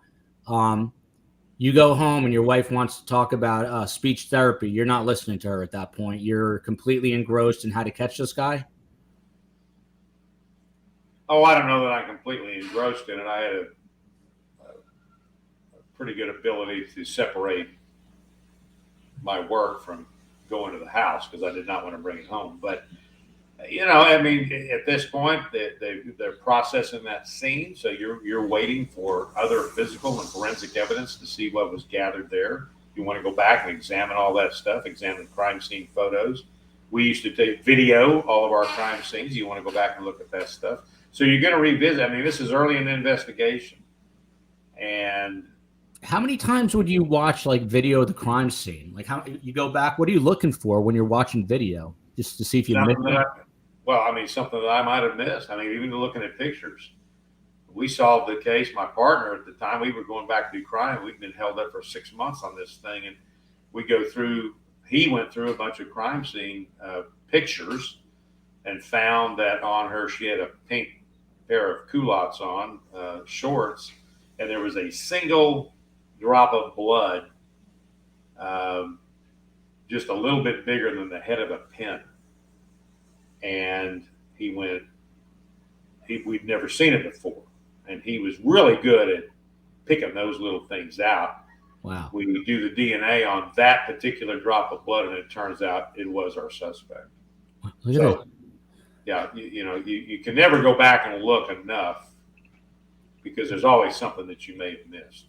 This is you guys are getting an inside view at how these investigators operate. You will only get that here at STS Nation and the 17 million other true crime shows, perhaps.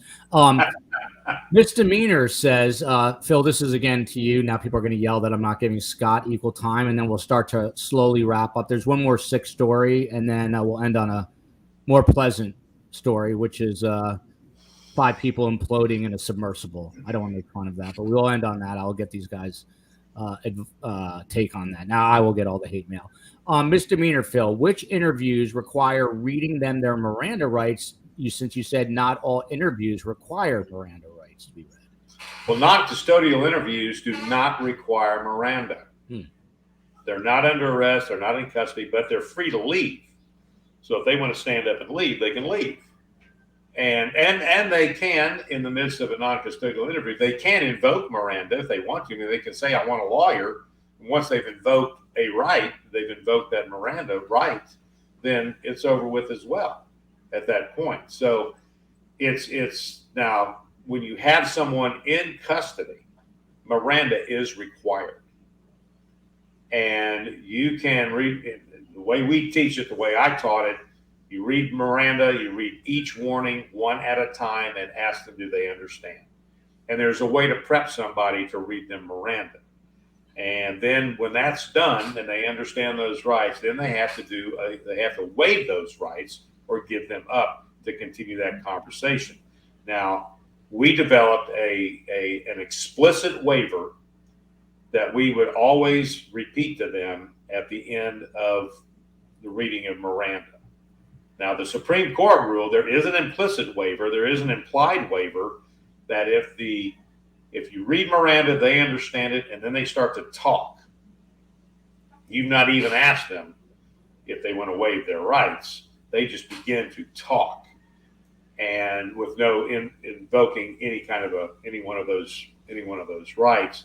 That's called an implied waiver, and the Supreme Court ruled that's good. So, but we always taught to be safe. Don't rely on the implied waiver. Be explicit about it, and we would always say, it's my understanding that you are going to intentionally, knowingly, and voluntarily waive these rights or give them up as I've read them to you so that we can continue this conversation. Is that correct? And then they would say yes, and then we would move on. So, and when you see in these movies and television shows where the minute they start reading a Miranda, that's just not true. That's not true life. In fact, when we would get people in custody at smoking gun cases, we would instruct the patrol officers, do not talk to them. I mean, if they give a res gestae statement, that's fine. But other than your name, serial number, that kind of thing, do not talk to them. Don't ask them questions. Don't Mirandize them. That is our job at whatever time we decide that we're going to do that. So, and even in the training, I would still have detectives that would get in a non-custodial interview, and I think this is just a lack of confidence or lack of knowledge, but they would say something like, this is a non-custodial interview, you're not under arrest, you're not in custody, you're free to leave, but I'm going to read you Miranda. Don't introduce Miranda into the room if you don't need to. So it just very frustrating for me, and then some guys would do it, like Scott was doing it there on steroids, where he's having them make sure the words are spelled right and, blah, blah, blah. So Scott Duffey is very meticulous. I can tell. I love this comment just because of the passion. I feel like I can hear her voice. Pam Hart Young, who's become a friend of the show, she tunes in. If you're here, you like it enough to spend time. Prove it. Hit like. This is the best true crime channel on the internet. Facts, best guests. Thank you very much. Thank you. Scott Duffey, what about this? And then we'll hit one last quick story, and then we'll close it out. Can people just be unpredictable for once? Can it be a different motive other than sex, drugs, or money? Can it be something like, I just want people to notice me because I'm really weird? Are people so predictable, Scott Duffey, that as Fil Waters says, it really always falls into 3 categories. there are extremes. You get the Ted Bundys of the world, but are people just not that interesting? But a lot of them are just sick humans. Is that what's going on here? Well, I mean, there's an exception to every rule. So we are human, but we are also, as I'm looking at it, there's always an exception, but you do have, and I have gone back to the behavioral science unit, but not just behavioral science unit, but people like Phil and other investigators who have just developed fantastic. You're doing research through your investigation, and then you realize, wow, that's something that's been done before, and it's coming out to be the same outcome. And so thereby there's a pattern, and that's ultimately it's pattern, and more times than not, that pattern, for example, in domestics and so forth, we can speak to experiences and the outcomes more likely will be the same. But there is an exception to that rule, but they are far and few in between. So it's patterns help us. Patterns help us identify individuals, and patterns help us to develop good investigative interview skills in order to be able to get somebody who is supposed to be the most hardened criminal, as I've been told by some who've gone before me in the drug and gang world, that, hey, they'll just tell me, you'll never get that individual to talk, so don't even try. And that just made me even more so wanting to interview them, and then to not only prove that person wrong, but to realize, well, pattern, if I'm going to go with patterns, human beings more times than not are going to talk with the right rapport building skills, and ultimately confess for a number of reasons. But yeah, I would agree though too that there are exceptions to those rules. I'm not T-Pain. At least you're taller than Joe Rogan, Joel. I would take his height for his, I don't know, for the 90 million people that are watching. But we'll get there, STS Nation. We're going to get there. Sarah Adams, I don't even know how she knows this. Joel's 5'10". He's not short. I like to call myself 5'10 3/4. Maybe 5'11 on a good day. But I'm shrinking, I guess, with age. Scott Duffey, how tall are you? Don't tell me you're like 6'4", Scott Duffey. I'll have a heart attack. No, 5'11", probably shrinking.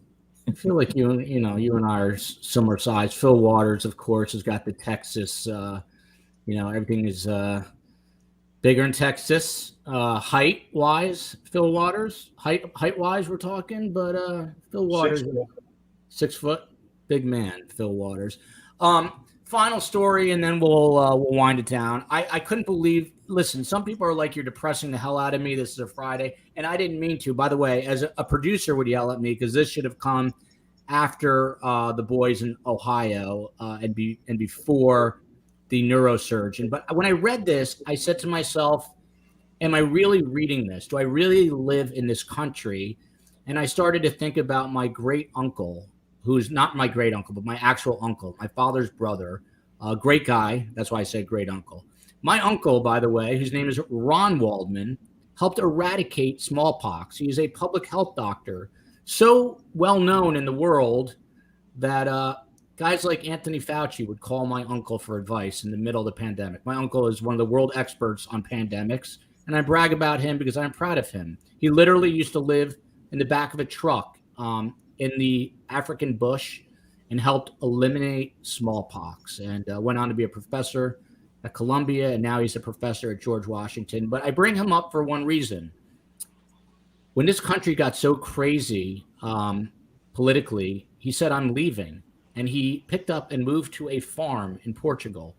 And he now WhatsApps me from a farm where he watches his national baseball games on his app, and he walks his dog in Portugal. And when I read this story, I said to myself, maybe it's time to join Uncle Ron and move to Portugal. Because on Father's Day, this very Father's Day, right after reading this other story, An Idaho man is now accused of entering his neighbor's house and executing 4 people, shooting them all in the temple. This guy's name is Major John or Majorjan. I have no idea how to pronounce it.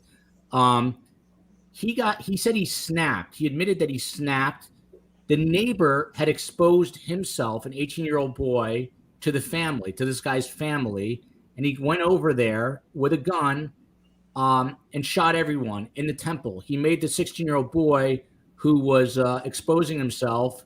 That guy was found in a bedroom on his knees, and there was another 16-year-old boy also shot point blank in the head. Scott Duffey, how is this possible? I mean, we just read a story about a guy executing his own 3 sons. Now we're reading a story about a father defending his family by executing someone else's children. Why, Scott? Why don't people act rationally? Can you not explain that? Mm-hmm. By the way, before you answer, Gary Plauché is a guy whose son Jody I've had on the show. Phil, you might remember this. 1984, this guy Jody Plauché was abducted by his martial arts teacher. He was sexually assaulted and molested, taken to Los Angeles. They bring this guy back. Dad shot him in the airport. In the airport in Baton Rouge. The father, Gary Plauché, shoots this perpetrator in the head, which I got to be honest, someone did that to my boy, might do the very same thing. And this guy who went and executed these kids had a photo and a meme of Gary Plauché that he was showing to his wife when he went over and executed this family. Scott Duffey, this is horrific, horrible, very depressing. Your thoughts? Yeah, so he has in his head, hey, I'm gonna, but I see a big difference, and I'm not so sure where he's carrying over. So you have a 16-year-old that does something, right? So he exposes himself to either one or 18-year-old, several members of the family or whatever it is. He exposes himself to this guy's wife and I believe 1 or 2 of his daughters, and they are neighbors. So then he says he snaps, he goes next door, executes everyone.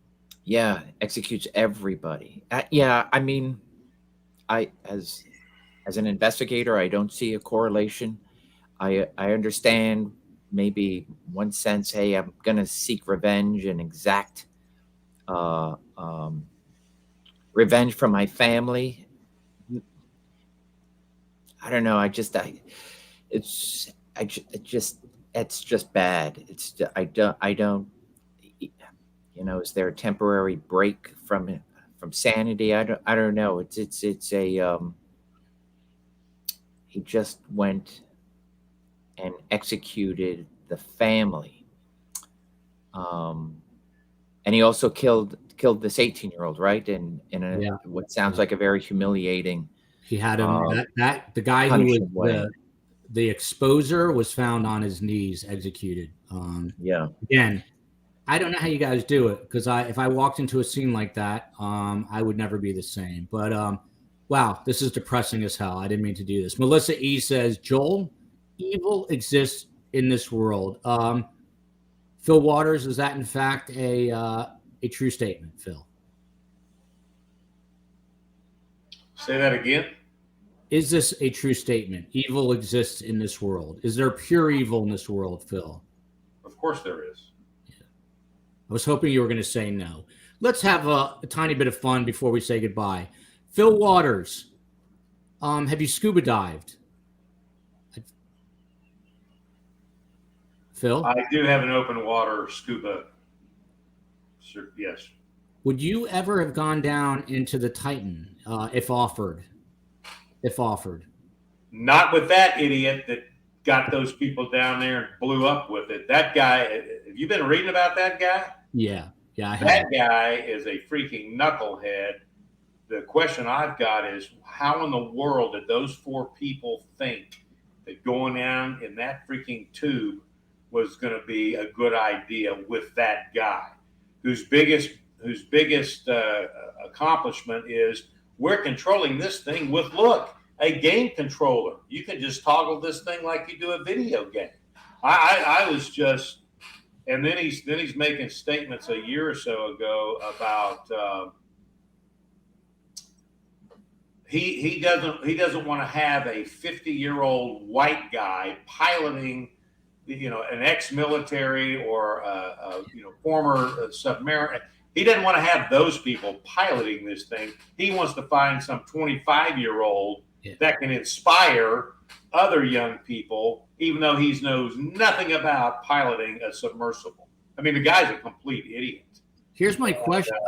I just was astounded I've watched the interviews. I mean, this is what this guy is saying. And then there was another article or an interview with a person who had gone down in that submersible, I think a year ago. And he's saying the same thing. He says, man, he goes, I just am thankful that we got out of that place. They went down, he said the conditions are, you can't be claustrophobic and get in it. He said it's a very contained area. And when they were down there, something went wrong with the electronics and they were using a glow stick for lighting. And it took them, by the time they got down there and finally got what they were going to do and got back, it was a 10.5-hour trip. And he's thankful that he got out of that thing with his life.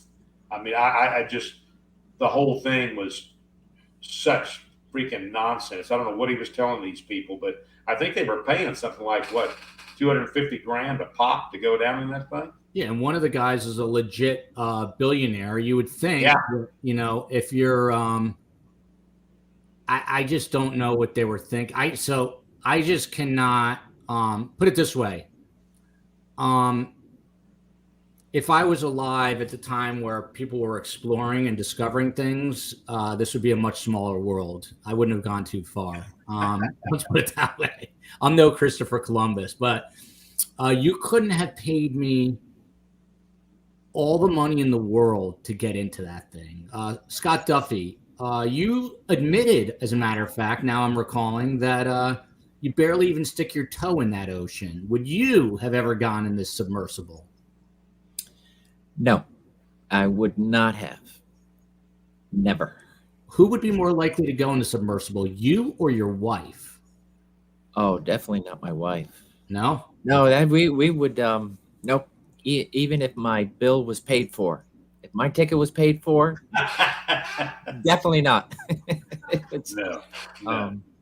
No, it's and again, even though this is a tragedy, there, the investigation will come to bear that, hey, was this completely a regulated trip? What government, if any, entity that's supposed to be regulating continue to allow this or turned a blind eye? What ultimately, it's one thing if it's an accident, human error and whatnot. It's another thing to take something that has no business being where it is, and just because it worked once doesn't mean it's going to continue to work. And so as there's, I'm sure this will show that there was evidence between people talking and whatever else through the process of getting it to where you can actually have people pay you and turn it into a tourist event, that something was missed and ignored. It's just unfortunate. Yeah, it is horrific. This is a good question. Who investigates this? Maybe the Coast Guard. I don't know if it would be NTSB. I just don't know. Reporters were asking, well, are you still planning to recover the bodies? And I had to watch the Coast Guard try to explain to these moronic reporters that there's nothing to recover here. But we did a couple of shows on this, and I have to say, not because they were my shows, but the guests we got were unreal. We got probably 7 of the top 20 guests on TV who were talking about this. One guy had done all kinds, he'd been 50 years in a rescue recovery business underwater, and the stories he was telling about getting disoriented. I never thought about this, but the ocean is basically like being on the moon. I mean, it's as foreign to us as the moon.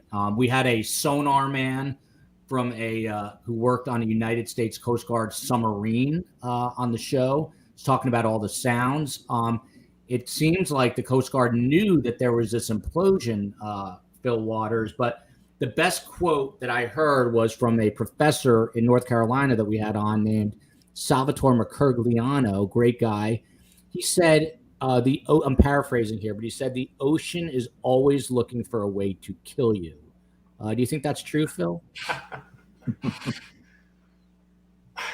Well, I don't know that. That's kind of personalizing the ocean, like it's out there lurking around, waiting for idiots to show up.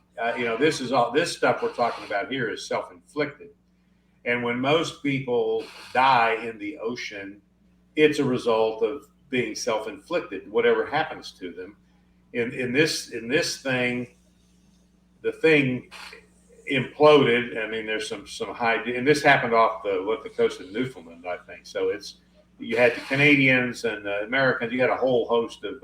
This was an international effort, and I think they were hopeful. They had a lot of air and so forth and so on. And then we have this revelation, I think yesterday, that some top secret, which is not now any longer top secret, U.S. Navy monitoring equipment recorded this thing imploding 2 or 3 days ago. Yeah. They knew. So this was a, and he had another rich guy with his 19-year-old son on there, and I think I read somewhere where his aunt was she was saying that he was very anxious. He was very fearful about going on this thing. The son was, right? The son was, yeah. I mean, oh my gosh. So that's just horrible. And I guess if there is any possible comfort in this, when that thing imploded, I'm not a doctor and I don't play one on television, but I would imagine that they didn't know what happened. I mean, all of a sudden they're there and then they're gone. So, people, I tell you what, if you've ever done ocean dives, and I have, there is an unbelievable amount of pressure at those ocean depths. And I think I read that, because that Titanic is like at 13,000 feet. Yeah. They were going down over 12,000 feet. That's what I never knew. Like, so at that depth, it is almost 6,000 pounds per inch of pressure. Yeah. I mean, it's incredible, and which would explain the implosion on that. That was a freaking suicide vessel is what that thing was. That's just. Our expert told us a hole the size of the head of a pin, that smaller, boom, it's gone. And there was definitely something faulty with it. My ears perked up. My parents are extremely wealthy, says Bridgewater, and they give most of it away. My email is survivingthesurvivor@gmail.com. Just let your parents know. That's all I'm saying. You can give to my website. Yeah, Cliff Knox, Joel did an amazing job on the Titan story. I just don't want to say goodbye on Fridays. So just so you guys know, I am not here next week. Aloha to Catherine Regier. So no Great Scott, It's Your True Crime Phil next Friday, but the following week we will certainly be back. Fil Waters, when you're in Hawaii, how often do you dip your big toe into that Pacific Ocean? Not as much as you would think. My wife's more of that beach person than I am. I'm more suited to circling the island in a Ferrari than I am about going to the beach. I live about 8 blocks from the beach in Miami, and I don't go nearly as much as I should. Yeah. Scott Duffey, you're at the beach right now. Are you going to? What are you doing tonight, Scott? I'm curious. You're drinking your coffee. You had a good day at the beach. You going out for dinner with the wife tonight? So I am planning on heading back to my regular house tonight, as we will be down together next week. So I think tonight is just going to be travel north. Travel north. There you go. On go. the newly opened portion of 95. Always nice to end on a beautiful comment. You do look pale, Joel. Yeah, I'm clinging on to life here. I probably could use some oxygen. Laura Waldy says, have a great holiday. Tiff Knox says, bon voyage. Remember, though, all next week, surviving my biggest case. You will see Scott Duffey next week when I am not here. You will see Fil Waters. Fil Waters is going to do this from the new studio, which is almost ready. So without further ado, have a wonderful weekend. Be safe. Don't drink and drive. Always listen to detectives and FBI agents. Until then, love you, America. Love you, Delaware. Love Aloha. you, mahalo. Love you, UK, Canada, Australia, everyone. Till next time.